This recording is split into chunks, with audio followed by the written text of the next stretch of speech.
wakas nakapag-ride din. Medyo maluwag na sa schedule ng work eh. Kaya back to bike ulit. Ngayon magra-ride kami papuntang Santa Rosa, tapos Tagaytay. Pero bago yun, may papagawa muna akong mods para sa bike ko. Preparation to para sa Mindanao Divide na ride namin.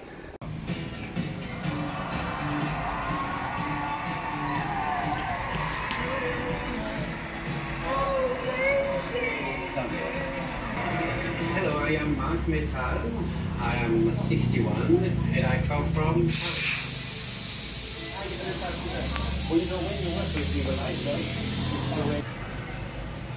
It's my night. Come on, hey, say something. No, listen. In English?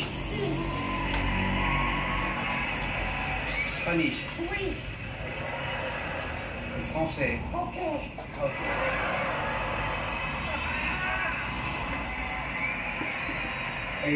So yung nasa unahan, perfect alignment yun, nilipat ko rito. Tapos papalitan ko tong harapan ng Nabi tires. Medyo Nabi pa lang yan. Pagka kinailangan pa ng Nabi, mas Nabi pa para sa Mindanao, papalitan ko ng DHF.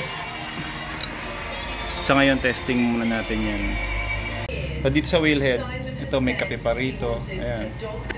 Masarap din mga kape nila rito. Itong Kobe na tire sealant, ayaw to ng mga bike mechanic. Kasi nakakasira raw to ng rim. Nagtatarnish yung rim, tapos ano, basta ayaw nila nito. Mostly ng bike mechanic ayaw tong Kobe. Eh naparami yung order ko nito sa Shopee, kaya inuubos ko lang, sayang kasi.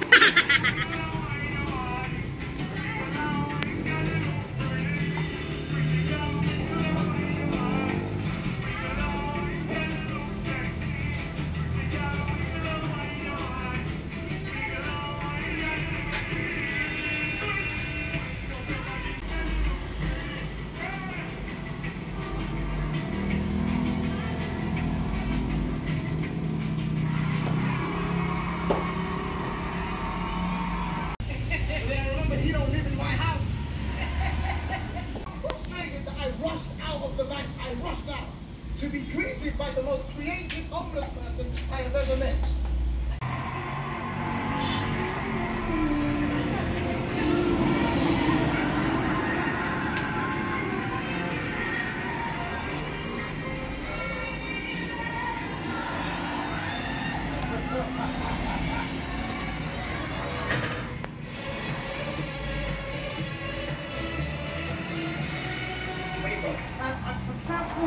What's your day job, Ben? I did this act. Okay, I'm not going to ask what it is. We like surprises. Tell me why you missed the show this year. Well,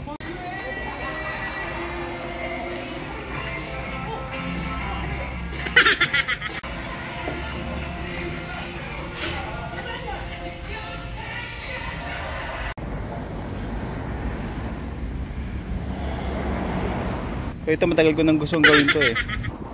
Yung goma sa likod, cross mark, medyo fast rolling. Tapos grip dun sa harapan. 29 by 2.30 na aggressor. Nabi siya pero hindi pa masyado, medyo lang. Tapos kung okay siya at kung kasya, ilalagay ko rin pag naubos tong cross mark to, palitan ko rin ng aggressor sa likod ng 2.35 ay 2.30. Okay din. Medyo ngawit sa hita kasi mahirap ipedal dahil medyo nabi. Pero overall, kung mag-overland ka o kaya magra-rough road ka o kaya fire road, panalo yan, kapit na kapit. Yon, one more thing, itong salamin ko, ganda. Nabili ko sa Shopee lang, murang-mura. Kasi iba to pagka nagra-ride ka sa arawan ng ganito. Parang malesen yung burden mo sa pagra-ride sa mainit. Kasi parang cinematic lahat na tinitignan mo. Pabansagan ko to ng Mexico sunglasses. Tignan mo pagka regular na na wala kang salamin, yung view mo. Ayan, ganyan yun. So pagka suot mo tong salamin, ganito itsura niyan.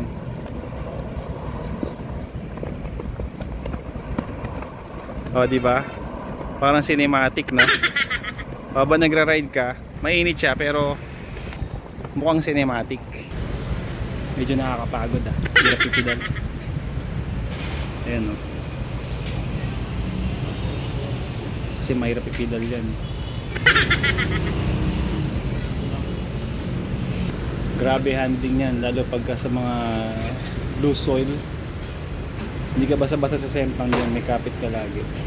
Tsaka pag dumadownhill ka sa simento, may maximum speed dyan na 45.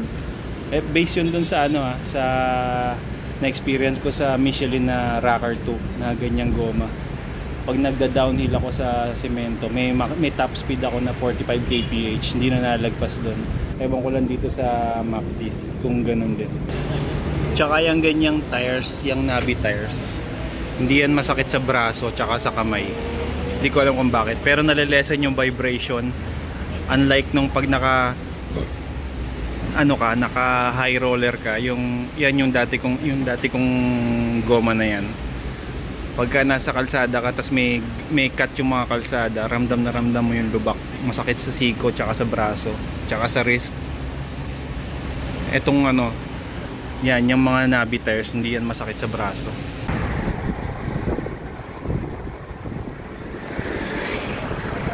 Yan o, long time o.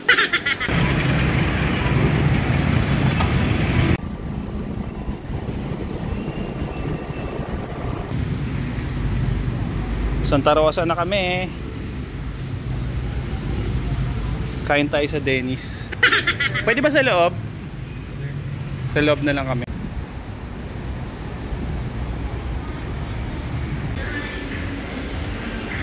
Shit to. Shit.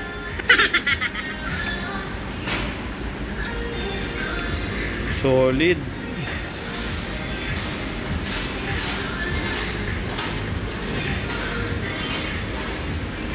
Husgahan natin tong clam chowder. Yun no, crispy pork belly.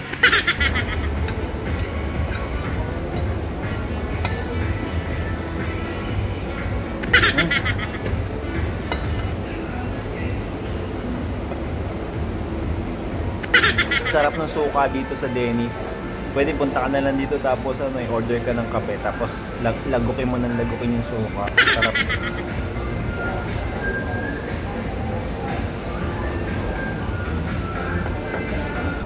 Yan, kape muna tayo. Dito sa Coffee and Drinks. Ito yung pagbaba mo after ng Tagaytay Rotonda. Assessment sa pagpapalit ng goma na Nabi sa harap tapos pass rolling sa likod. Okay naman. Hindi siya masakit sa braso. Nabawasan yung sakit dito sa braso tsaka dito sa shoulder tsaka sa braso. Tsaka hindi namitik yung kamay ko. Pag yung kasing yung Crossmark 2 na pass rolling, medyo masakit sa braso. Tsaka ramdam na ramdam mo yung kalsada kahit naka suspension fork. Yun. Tapos maganda yung vibration niya. Parang pumino yung vibration sa harap. Hindi siya masyadong animal. Hindi masyadong animal sa sakit yung gap sa kalsada sa semento. Medyo na-lessen. Kaya hindi masyadong ma-impact dito sa may braso, sa siko, sa wrist. Yun lang, try nyo din. Try nyo rin magpaiba-iba ng gulong, hindi magpalit ng gulong. Hindi masama na hindi magkaparehas. Ayan o. Diba Nabi yan? Pero mahirap nga lang talagang ipadjak. So ikakarga mo sa hita mo yung consequences niyan. Maliliit yung ipin. Malalaki ipin. Pero yung grip niyan tsaka yung vibration mas okay. Kape muna.